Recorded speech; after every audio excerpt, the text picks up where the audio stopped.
Number one, I'm speaking at a lot of these Tea Party rallies. I think that they need a little bit of direction, but they mean well. They're upset with the country. As far as Obama's concerned, I tell these Tea Party groups to say, look, I don't think you should be going after President Obama. I think his hands are pretty much tied, and I think his heart's in the right place, and I've said that when I've spoken. But the bottom line is, no one's dealing with the problems, Chris, because if you deal with the problems, the real problems in America, you get targeted. And you know what I'm talking about. Now, I don't want to give you chills up your leg again here. Yeah. Well, that was below you. Jim Trafficant, that was below you. You can do better than that. Let me ask you about your personal situation. Now, I'm going to ask you one time only. It's a free country. You're a free man now. Let me ask you, do you believe you are in any way guilty as charged? In any way guilty as charged? In any way? Number one, I'm not a free man, and no, I was not guilty. And now you have a juror you were a totally innocent man. In any way. In any way. And when it's all over, it will come out, Chris. How are you going to establish that fact so the people listening right now will believe it? I'm serious. How are you going to make your case? You didn't make it 7 years ago. Chris, I'm not trying to convince anybody to believe it. Now you have juror number 8, Leo Glazer, to come out. And he's giving a lot of revelations about that whole issue. 4 of the 7 people testified against me. Now it's come out that they lied. You have a young man, black man in Nigeria by the name of Okolo, said his life was ruined. He was deported because he wouldn't commit a crime for the Justice Department and lie against Trafficant. Now they're deporting his 79-year-old parents. And I'm going to say this to Washington. You should be looking into the Okolo matter. They've destroyed this man's life, and they're now attempting to destroy his 79-year-old parents because of the government's zeal to convict me. They broke every law to convict me, and before it's over, I just want them to know, I'm coming back at them, Chris. Okay, let me ask you a final question. This is the bottom line. Jim, I want to ask you a final question, Congressman. You are under the law, Ohio law, permitted to run for office. Don't call me names. Okay, Jim, you're running. You can run for office. There's no legal reason why you can't, right? I'm 25 years old. I'm eligible to run. There's no restriction on me running. What would get you to run for office again? Number one, I'd have to look at the variables on it, Chris. There's a thing I can't imagine as I come back how well I was received. But what I never realized how well I was received around the country. And there's some talks about possible movie and several things. I don't know what's happening here. But my case is beginning to explode. People are starting to admit they were pressured to lie. Now there's going to be a microscope put on that thing. So I don't know what I'm going to do. I may run, and if I do, I want to say this right on your program. I'm going to try to abolish the Internal Revenue Service, repeal the 16th Amendment, and go right at the Justice Department, who investigates themselves when they commit a crime. Finally, if I am subpoenaed to Germany in the Demonic case, I'm going over, and I am appalled that not one politician in America has even looked into this man's plight. Period. So I'll go right over there, you're sticking to your defense of Demonic. You believe he's innocent? Well, the first time, Chris, it was my Freedom of Information Act request that proved he wasn't Ivan. And it came from the Justice Department. And they let the Justice Department go without even being charged. This man was convicted, sentenced to death when I brought him back from Israel. Now he's over there in Germany. Israel wouldn't even charge him on this second offense. And let me say this. I want to give Israel credit because the Sixth Circuit Court in Cincinnati wouldn't accept my evidence. Congress wouldn't hold a hearing. I send it over to the Supreme Court in Israel, and they gave America a lesson in justice. They said, take him home, Congressman. Okay. Now, let me tell you something. This man is not what they're saying he is, and it's a shame that no one's even looking at his plight. Okay, thank you very much, Jim Trafficant. I will, Chris. Jim Trafficant, thanks for coming on Hardball tonight. It's great having you. This is Hardball. Thank you, Chris. Oh, you speak your mind, sir. You sound like a Republican. Well, if a Republican program is good, I support it. If a Democrat program is good, I support it. If it's good for America, I'm for it, period. And this is the problem in Washington. Too many of these people walk like little lemmings over the cliff with so-called leaders. And, Chris, I got to tell you something. I've never seen such weak leadership in my life. Tip O'Neill is rolling over in his grave. And now, Jim Wright may have had his problems, but I personally think he was railroaded. All wrong. I'm the only guy in the room that's right. I don't have to tell anybody they're wrong or right. I was targeted by the Justice Department since 1983, being the only American in history to defeat the Justice Department in a RICO trial pro se without being an attorney, and they couldn't live with that. Finally, I was the number one target in the American-Israeli Public Affairs Committee. And let me tell you something.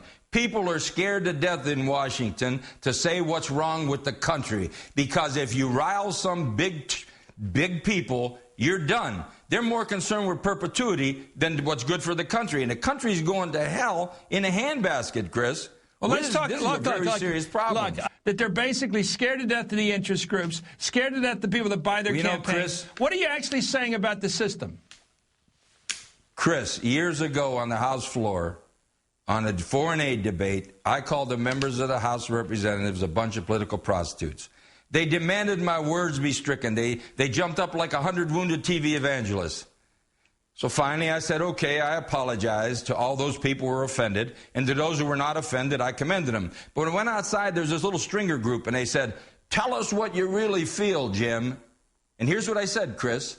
I said, I want to apologize to all the hookers in America for having associated them with the United States House of Representatives. And here's what I said, Chris. I said, I want to apologize to all the hookers in America for having associated them with the United States House of Representatives. Yeah, I think it's a big whorehouse, and I think they better start taking care of America and forget about the Mideast and start worrying about the Midwest. Forget about the borders overseas. Start working on our borders. Take a look at the trade deficit and throw out this tax code. That I have taken some laxative medication from having eaten too much cheese, and if you hang around me too long, you're really going to get a news story, because I'm going to go about 8.5 on the Richter. That bandage on his finger said he cut it while sawing wood. It had to be a much larger problem that landed him in the Federal Medical Center in Rochester, Minnesota. Up until Monday, he was locked up at a regular prison in Raybrook, New York. Today, his daughter wouldn't comment on the move. His lawyer, who last spoke to him 5 months ago, was in the dark. I had no idea that he was suffering from any medical problems. This could be something that just came up. The prisons have a relatively limited infirmary. And the only reason to transfer a prisoner here is for some type of chronic condition, and that includes psychiatric treatment. Certainly, the ex-congressman's mental stability was always a topic of speculation. Think back to the time he was Mahoning County Sheriff, and the chair of the Democratic Party tried to get Trafficant declared legally insane. I'm convinced that the sheriff is nuts, and if he isn't, then the rest of us are in serious trouble. Spokespeople from the Bureau of Prisons are not permitted to comment on the medical matters of inmates. What we do know is no matter how long Trafficant remains in Minnesota, it won't affect the length of his sentence. Change my pants? No. Deep down, you know you want to wear wider bottoms. You're just not secure enough to do it. Prove it, sucker. Prove it. Prove we're wrong. Do I do my hair with a weed whacker? I admit. Beam me up here. Do I wear skinny ties? Yeah. Coach, wide ties make me look heavier than I am, and I'm heavy enough. Are you going to resign? Are you going to resign? I've never been a quitter. I don't think I'll quit now. Mr. Gephardt says you should. Gephardt has no balls. Beam me up. I say it's time for Congress to shove these illegal tactics right up the assets of the IRS. But I think it's time for our president, Mr. Bush, to say, read my lips, get out. What we're saying is, read my pocketbook. Beam me up, Mr. Speaker. It's time for President Bush to say, read my lips. This president has gone from Disney to Spielberg. Looney Tunes to outer space, and he's not finished yet. I predict his next production will be a Stephen King thriller. Since the bomb did not detonate, it was not deadly. Beam me up, Mr. Speaker. News reports say, after a game-winning goal at a soccer match in Spain, a player celebrated by biting his teammate who scored on the genitals. Beam me up. Now, I've heard of high fives, back slaps, butt slaps, but ladies and gentlemen, this takes the family jewels. God almighty here. I yield back what has now become known as the big bite. Heavy enough to cause a hernia for the Jolly Green Giant. Maybe it's the type of jobs that are being created. Check this out. How about a handkerchief folder, a drawstring knotter, a hooker inspector, a pantyhose crotch closer machine operator supervisor inspector, a pantyhose crotch closer machine operator supervisor. I'm a jackass. Hooker inspector, a pantyhose crotch closer machine operator supervisor. I'm a jackass. A muff winder, a fur blower, a whizzer operator, a brassiere cup molder fitter. I probably should have been a little bit more diplomatic. How about a drawstring knotter? That's really a goal in life. Screw supervisor, nut former, ball sorter, drawstring knotter. That's really a goal in life. Screw supervisor, nut former, ball sorter, needle straightener, bucket chucker, slitter, creaser, slaughter operator. Don't laugh. These are all jobs listed by the Department of Labor. He better help my district after I'm in jail, too, or I'll come visit him. I'd have to say, beam me up. And I think these screw supervisors all work for the Internal Revenue Service. Show me the beef. The Department of Agriculture has come to several conclusions. Number one, big farm animals produce more manure than small farm animals. And number two, manure stinks. Well, I'm congressman. You don't rape my constituents. Beam me up, Mr. Speaker. $200 million to determine that manure stinks. I think they should be handcuffed to a chain link fence, flogged, and all of their hearsay evidence should be thrown the hell out. And if they lie again, I'm going to go over and kick them in the crotch. Thank you very much.